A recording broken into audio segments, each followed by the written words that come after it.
আজকে বড় বোনের বাড়ি থেকে আসার সময় দুটো কাঁঠাল নিয়ে এসেছি। তো এই দুটো কাঁঠালের মধ্যে একটি কাঁঠাল রেখে আরেকটি কাঁঠাল এখন কেটে দেখব যে কাঁঠালের ভিতরের কোয়াগুলো কত বড়। চলুন দেখি।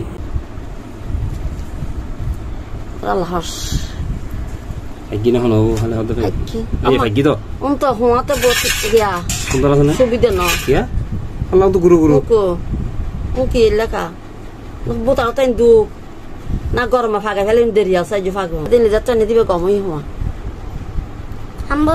কেক ফুরা ফুরা জুলি এক ফুটি ফুটি চাই যাও আর তো খুশি গে আর বড় বলে।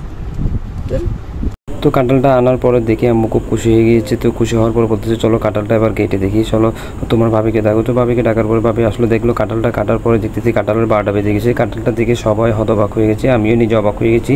এরকম কাঁঠাল কখনো আশা করিনি। আসলে উপরে দেখতে ফিটফাট হলো, ভিতরে দেখলাম একেবারেই সদরঘাট।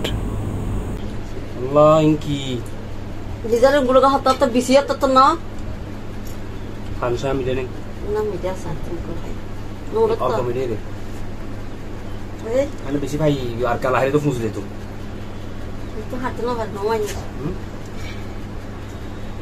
আল্লাহ আমাদের আরো খাইতে যাতে কত সুন্দর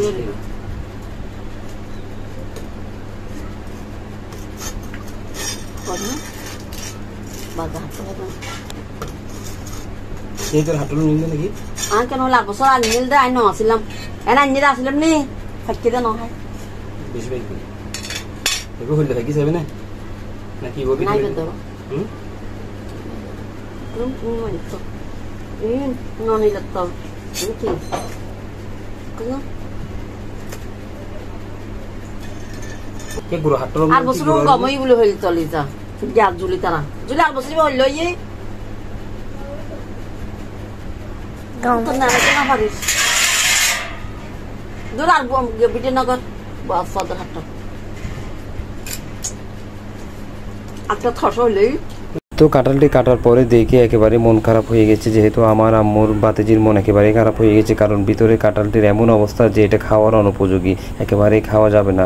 তো কাঁঠালটি আর কি করবো, ফেলে দেওয়া ছাড়া আর কোনো কাজ নেই। তো আমি বলতেছি ফেলে দেওয়ার জন্য, তো আমি কি করব, একটি পলিথিন আনতে বললাম বাতিজিকে, সেই পলিথিন নিয়ে আসতে গেছে। তো এই এতটুকু আর কি কষ্ট করে আনলাম, কাঁঠালটি খেতেও পারলাম না।